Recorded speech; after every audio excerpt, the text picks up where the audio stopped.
Welcome back, and joining us on the show now is Sumit Gupta. He's CEO and co-founder at DCX. Sumit, hi, good to have you. I will come to the budget part in a bit, but you know what an year 2021 has been. When you look at cryptocurrencies, you also turned into a unicorn. How would you summarize the year gone by?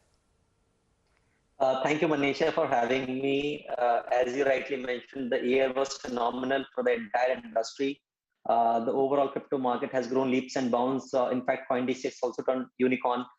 We have seen multiple growth, anywhere between 20x to 50x across all metrics. And there's been a lot of awareness and talk around crypto as an asset class. So overall, very exciting year for crypto, and we expect the momentum to continue in this year as well. You know, the markets were keenly anticipating that we will hear something in sense of a crypto bill, and a couple of parliament sessions have gone by and that hasn't happened. But clearly the narrative has gone positive, because from banning to regulating it or supervising it, and you know, we've seen those conversations actually go better. What are you expecting from the budget this time around? Because what the markets are also wanting to get is a proper definition to start with for cryptocurrencies. Is it an asset class? Is it a currency? Is it a commodity? What are your expectations? So Manisha, we have come a long way. Like I remember years back when we were not even, crypto was such a small industry, and now there is active engagement or discussion happening with the industry. We are now thinking of putting crypto in buckets, right? Definition of crypto as an asset class versus currency. There's been several debates that happened in the last year, and then now collectively everyone believes that banning is not the right option. It is what the regulations is the way forward, and then there is definitely a greater need for clarity and a need for a progressive regulatory framework.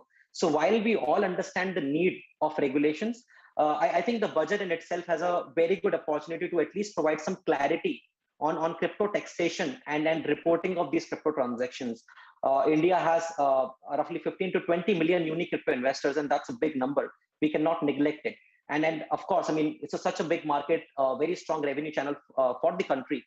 So based on the nature of these transactions where crypto is involved, I think you can bucket it, and then appropriate tax guidelines can be levied, right? For example, if it's a commercial transaction, appropriate GST guidelines can be levied on that. If it's an investment, whether it's a long-term investment or a trade-related investment, you can have long-term capital gains or short-term capital gains, which is in line with the current markets. If someone is trading crypto very actively, if it's their business, to trade in crypto, there can be a business income, and under that head you can file for taxes. So I think trading in crypto can be classified in similar ways how we treat trading in shares, equity markets, and if at all, if it requires a foreign party or someone beyond the national boundaries, a transaction where crypto is involved, that should be reported to RBI under FEMA, and similar treatment can be done under LRS as well. So now the interesting thing here is that various rules and regulations are already existing, right, in the current framework.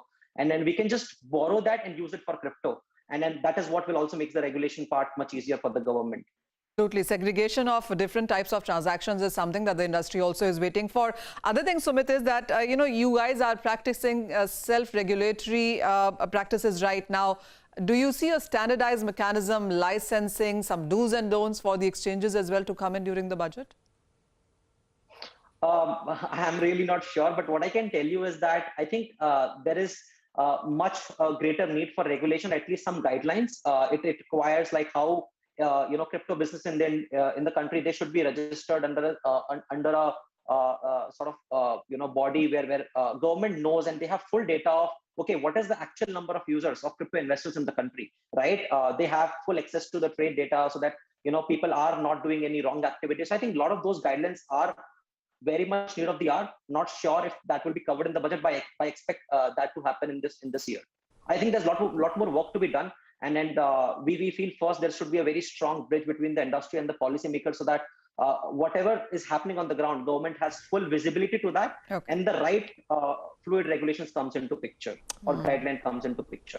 All right, Sumit, Manisha, thank you so much for joining in and giving us, all the updates on the crypto world. And importantly, of course, everyone will be eyeing some sort of clarity on the policy around cryptocurrencies as well. We wrap up on this show with the news that the Nifty Bank's just about inched into the green, and that's purely on account of the big move that we've seen in ICICI Bank. We take a short break. On the other side, Business Lunch will take all the market action ahead.